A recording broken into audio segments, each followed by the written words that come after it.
Bismillahirrahmanirrahim. Assalamualaikum warahmatullahi wabarakatuh. Perkenalkan, saya Saila sebagai pembicara pertama dari Bicara Buku di Planet Kebaikan. Buku pertama yang saya pilih untuk dibagikan insight-nya adalah buku punya Teh Konit yang berjudul Hidup Satu Kali Lagi. Nah, buku ini tuh merupakan buku antologi, buku kedua setelah buku Seni Tinggal di Bumi. Kenapa sih milih buku ini? Sebenarnya gara-gara ini sih.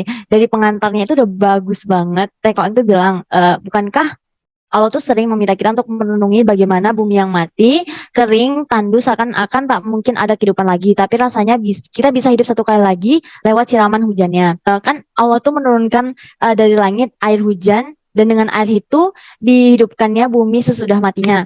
Sesungguhnya pada yang demikian itu benar-benar terdapat tanda kebesaran Tuhan bagi orang-orang yang mendengarkan pelajaran. Ada satu quotes favorit bagus banget yang Sela pengen bagiin kenapa Sela itu pengen memilih buku ini. Kan sebenarnya hidup itu pada dasarnya perpindahan ujian menuju ujian berikutnya. Selama kita masih bertemu pagi, masih berdenyut nadi, berarti waktu kita belum habis di bumi. Ini tuh jadi perantara kita nanti ketika di akhirat, kita nggak minta ke Allah, ya Allah hidupkan aku satu kali lagi, kayak gitu. Nah, buku ini tuh berisi 109 potongan hikmah yang dibagi menjadi 5 bagian. Pertama itu adalah adalah tentang belajar, terus hidup adalah tentang memberi, hidup adalah hidup untuk setelah hidup, lalu yang keempat hidup adalah untuk mencintainya, dan kelima hidup adalah tentang berjuang.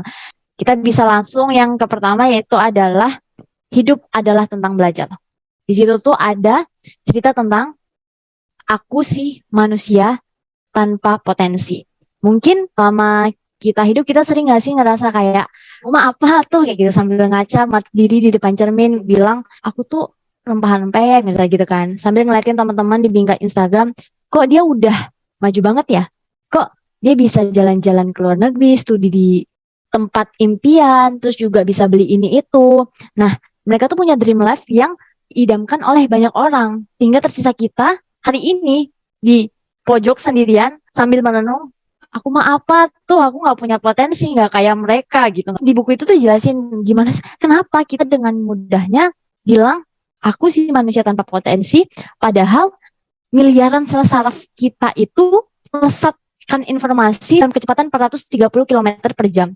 Gimana dengan mudahnya kita bilang kita ini manusia tanpa potensi saat Allah degupkan jantung kita tanpa henti, tanpa kita minta, bahkan tanpa kita sadari sebanyak 1.000 kali setiap hari. Mana bisa kita dengan enaknya bilang, aku manusia nggak punya potensi, pada saat Allah bilang eksistensi kita di dunia ini adalah untuk beribadah dan mengatur dunia. Padahal di akhir nanti bakal dari segala potensi yang sudah ia titipkan pada kita. Allah tuh bilang, maka apakah kamu mengira bahwa sesungguhnya kami menciptakan kamu secara main-main dan bahwa kamu tidak akan dikembalikan kepada kami?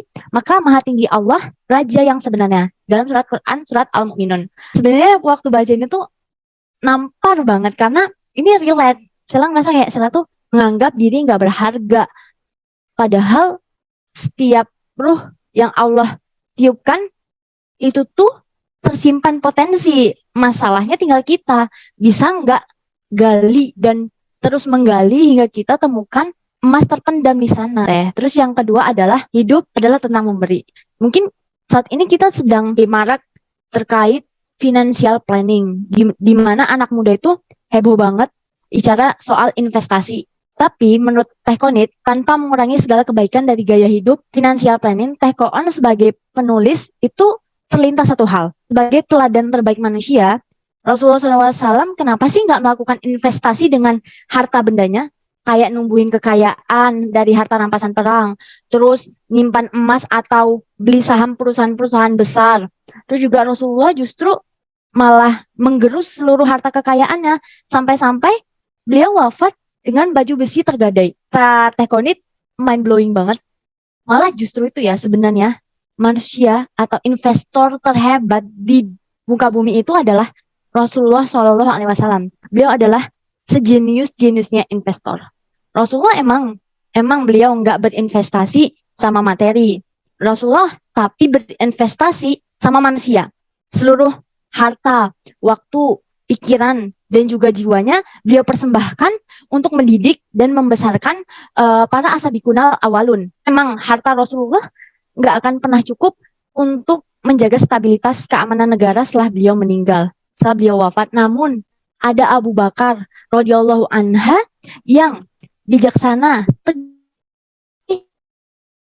berharap kembang pengkhianatan dan pengorbanan. Mungkin memang iya, Rasulullah SAW hartanya itu nggak cukup untuk melakukan ekspansi besar-besaran untuk meluaskan agama Islam. Tapi ada Umar bin Khattab radhiyallahu anha yang Allah izinkan dan Allah mampukan untuk meluaskan Islam hingga lintas benua.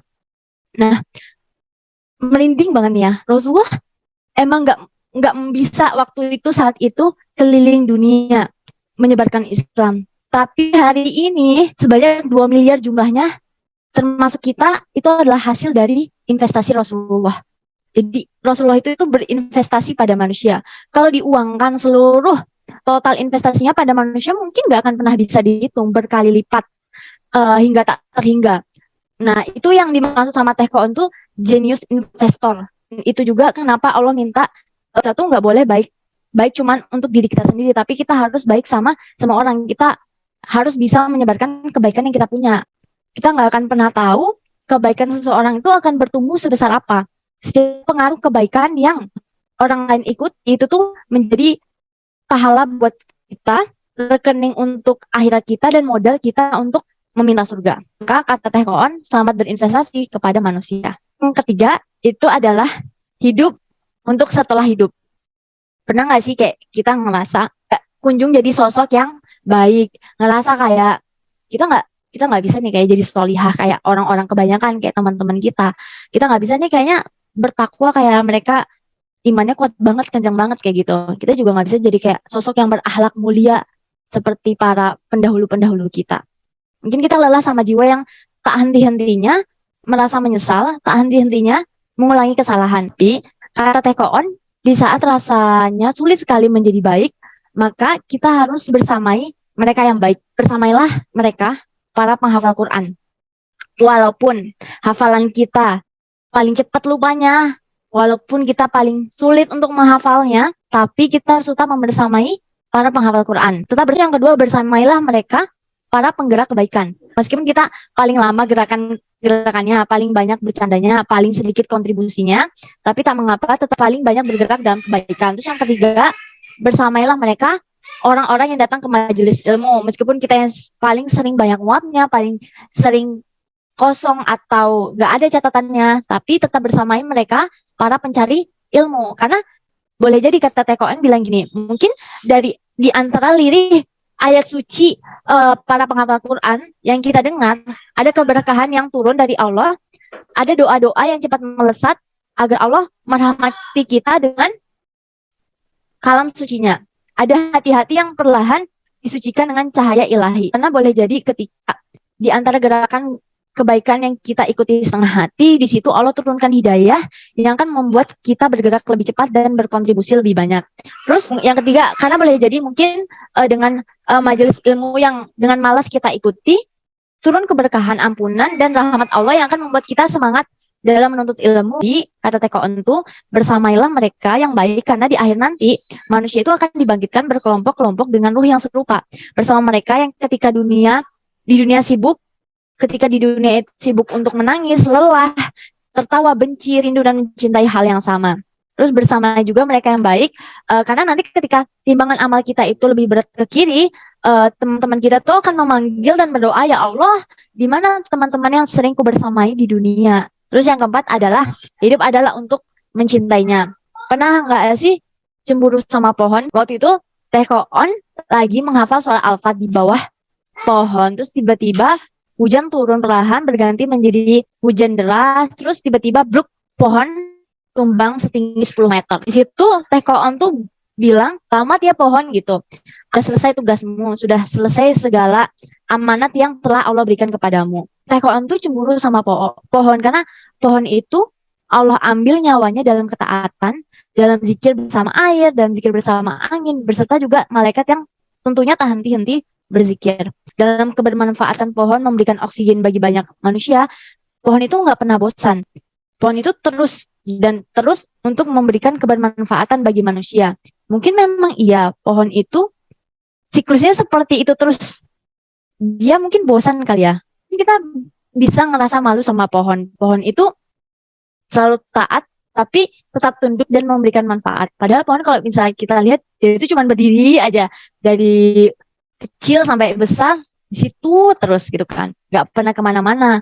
Pernah nggak sih kita ngerasa, ih pohon nggak bosan ya, cuma di situ-situ terus ngejalani peran yang sama, dan berada di siklus yang seperti itu, kayak gitu. Terus kemudian Al-Quran itu sebagai juru bicara mereka bilang bahwa sesungguhnya mereka tuh tidak pernah bosan. Mereka justru sibuk dalam ketaatan dan bertasbih dalam mengagungkan Tuhannya tanpa berkesudahan. Kita seharusnya belajar bahwa nggak ada alasan untuk bosan dalam menjalankan peran hanya karena mengulangi. Ini nampar banget waktu saya baca. Karena hanya mengulangi siklus yang sama setiap hari meskipun tanpa apresiasi, apalagi nggak dianggap telah memberi. Nggak ada kan yang memuji pohon, terima kasih karena sudah memberikan oksigen kepada kami. Mereka tidak diapresiasi. Tapi mereka terus untuk menyibukkan diri dan mengabdi serta memberi, berusaha menjalankan peran terbaik yang udah Allah beri ke pohon tadi. Ya Allah tuh bilang gini, dan katakanlah, berjalanlah kamu, maka Allah dan Rasulnya serta orang-orang mukmin akan melihat pekerjaanmu itu, dan kamu akan dikembalikan kepada Allah yang mengetahui akan yang gaib dan yang nyata. Lalu diberitahukannya kepada kamu apa yang telah kamu kerjakan. Quran Surat At-Taubah ayat 105. Yang terakhir adalah hidup adalah tentang berjuang. Seperti kita belajar dari masa lalu, maka kita harus juga belajar dari masa depan. Seberapa jauh kita mampu meneropong masa depan, maka sejauh itu pula kita akan belajar. Ketika kita meneropong, saat kita melihat wajah kita sudah dipenuhi kerutan, sebenarnya apa sih yang tengah kita lakukan? Saat rambut kita sudah dipenuhi uban, seberapa banyak sih karya yang udah kita hasilkan? Ketika masa kuat sudah berlalu dan masa lemah kedua hadir, berapa sih ilmu yang sudah kita bagikan? Kalau kehidupan telah manusia langit itu manajemen hidup mereka tuh dibagi menjadi 3. Yang pertama tuh usia 0 sampai 20 tahun itu adalah untuk menuntut ilmu. Lalu yang fase kedua itu adalah umur 21 sampai 40. Itu adalah fase di mana untuk mengamalkan ilmu, berkarya, bekerja, dan umur 41 sampai 60 adalah untuk menyebarkan ilmu. Mulai umur 40 itu Rasulullah mulai berstrategi, berpolitik, terus juga turun ke medan perang. Nah, begitu pula dengan para sahabat yang paripurna dalam menjalankan peran. Makin banyak amalnya, makin luar biasa kontribusinya. Karena sesungguhnya mereka itulah para pendaki langit yang mampu menekan habis unsur jasad hingga ruhnya mampu melangitkan jiwanya. Mereka yang udah nggak nyoal lagi tentang nyamannya tidur dalam selimut karena produktivitas berubah manfaatnya selalu menuntut. Mereka yang udah nggak lagi menyoal harta karena investasi akhirat itu lebih menggoda. Mereka yang tidak lagi menyoal masalah perut karena berganti kesungguhan usaha agar di akhirat nanti tak masuk menjadi manusia yang bangkrut. Maka sekarang tinggal kita yang tersisa, yang masih ragu dalam melangkah karena kita masih memilih dunia dan membuat langkah kita terasa berat.